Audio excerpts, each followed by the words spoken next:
네, 이 내용은 임찬정 기자와 더 짚어보도록 하겠습니다.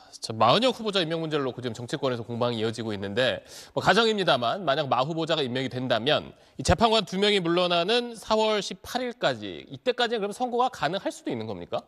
네, 일단 마은혁 후보자 임명이 선고 가능 여부를 가르는 관건이 되는 경우는 딱 하나입니다. 이전에 짚어드린 이른바 5대3 데드락 상황.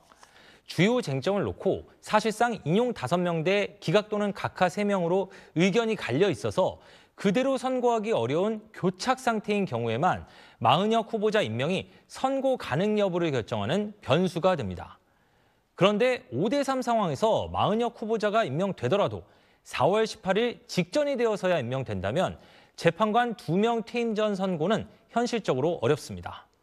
임명이 되더라도 마은혁 재판관이 이미 변론 종결된 이번 사건 선고에 참여하는 것이 적절한지부터 결정해야 하는 데다가 참여하기로 결정을 해도 변론 재개 후에 변론 갱신 절차를 밟아야 해서 시간이 부족합니다. 따라서 만약 5대3으로 갈려 있어서 선고를 못하고 있는 것이 사실이라면 늦어도 다음 주까지는 마은혁 후보자가 임명되어야 교착 상태 해소의 의미가 있을 거란 전망이 나옵니다. 이제 또 하나 생각해 볼 수 있는 게 만약 마은혁 후보자가 임명되지 않고 또 4월 18일 재판관 2명이 예정대로 물러난다면 그 다음은 그러면 어떻게 되는 겁니까?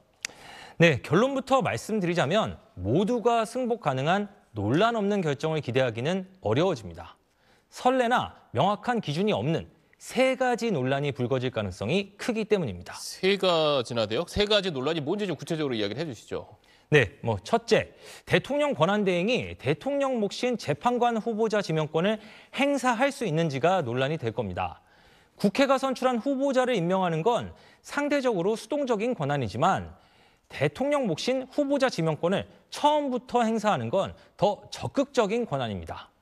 권한대행이 이 정도 적극적인 권한까지 행사할 수 있는지에 대한 논란이 불거질 수 있습니다. 둘째, 6명 체제 선고 논란입니다. 지난 27일에 제가 이 자리에서 잘못 말씀드린 점이 있어서 한 가지 정정을 하자면 재판관 2명이 퇴임해서 6명 체제가 되어도 탄핵 심판 심리 자체가 중단되지는 않습니다. 다만 6명 체제에서 선고까지 할 수 있는지에 대해선 지난해 12월에 헌재 측이 정해지지 않았다고 밝혔습니다. 특히 재판관 가운데 1명은 6명 체제 선고에 대해 신중해야 한다는 의견을 내부적으로 밝혔던 사실이 SBS 취재로 확인된 바도 있습니다. 따라서 4월 18일에 2명이 퇴임하면 6명 체제 선고 가능 여부가 논란이 될 수밖에 없습니다. 셋째, 대통령 권한대행이 4월 18일 이후 후임 재판관들이나 마은혁 후보자를 재판관으로 임명해도 논란이 될 수 있습니다.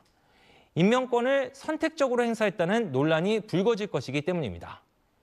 결국 4월 18일까지 8명 체제가 유지되다가 선고 없이 2명이 퇴임한다면 누구나 승복 가능한 논란 없는 결정을 기대하기는 매우 어렵게 됩니다.